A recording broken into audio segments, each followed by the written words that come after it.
This is Ramon Abbas, popularly known as Hushpuppi.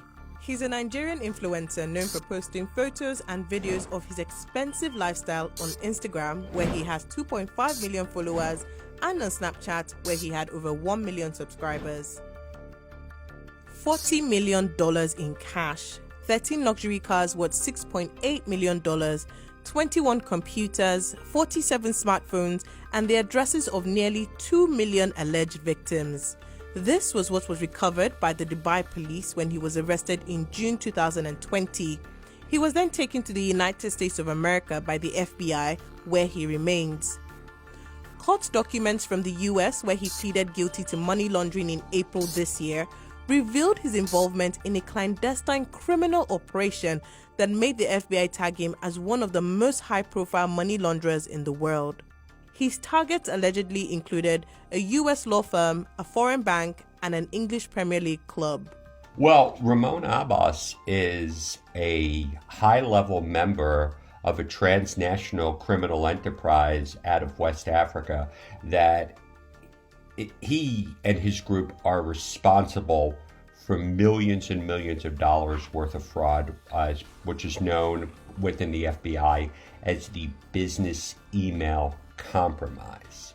But one of the things that was different about him is he flaunted all of his stuff. He really kind of put it in everybody's face like, hey, look at me. Look what I've done. Look at my helicopters I'm flying in. Look at the lifestyle I have. And that's one of the things that really caused his demise. Hushpuppi was born in Nigeria and raised in Oworoshoki, a low-income area in Lagos. Sometime around 2014, he moved to Malaysia, and by 2017, he moved to Dubai. With a lifestyle funded by money obtained by fraudulent means, how big of a scammer was Abbas? His former lawyer, Gal Pizetsky, describes him as a middleman.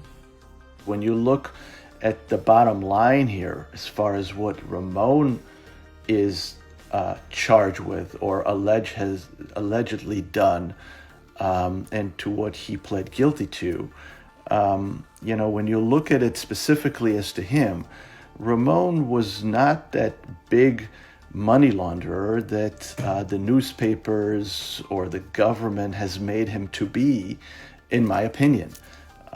He was more of maybe what I would call a middleman in some instances. I would say that most of these alleged schemes did not come to fruition. Court documents revealed his crimes cost victims almost $24 million.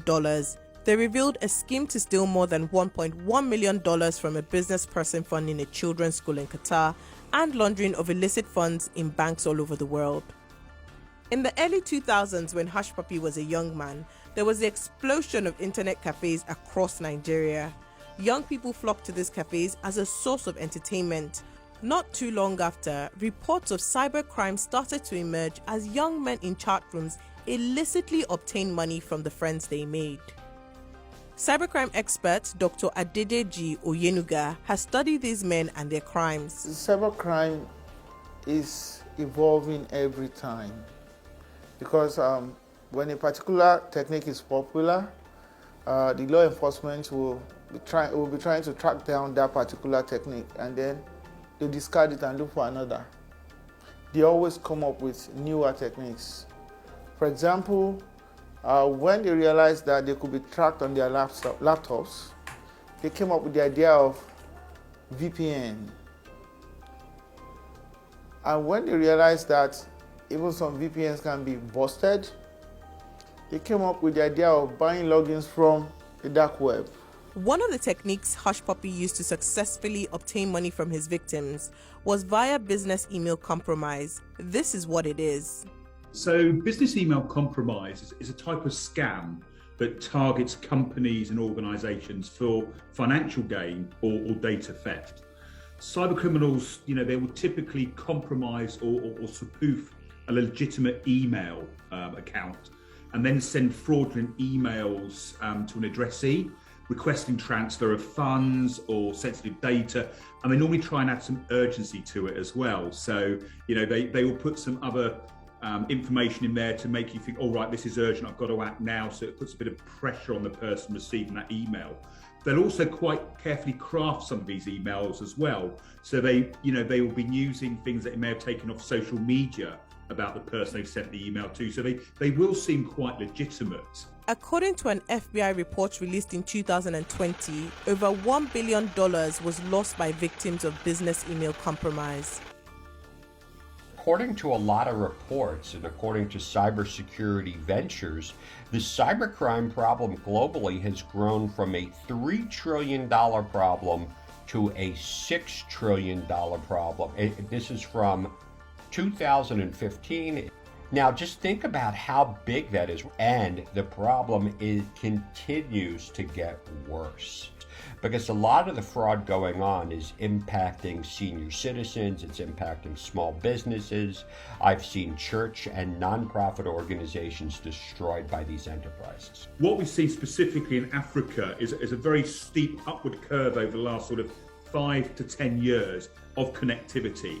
Online crime has grown. It's very difficult for law enforcement to get a true perspective of the levels, because the reporting of cybercrime is often very underreported or not reported as well. What we are seeing in Africa, though, is we're seeing a greater take-up of the mobile phone apps. So a lot of people in Nigeria, but also across Africa, are using banking apps to do their business and their money transfers. So what we are seeing is organised crime groups, organised crime networks and individuals.